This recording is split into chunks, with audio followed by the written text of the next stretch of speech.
Mày bãi hơn con bò. Rồi.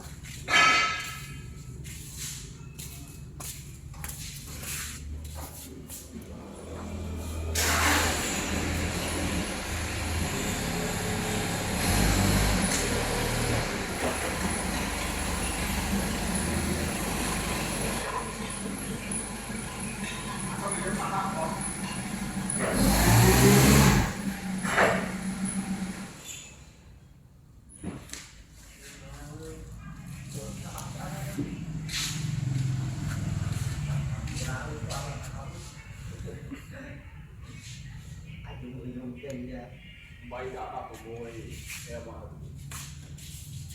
thì anh hai rồi đi Islam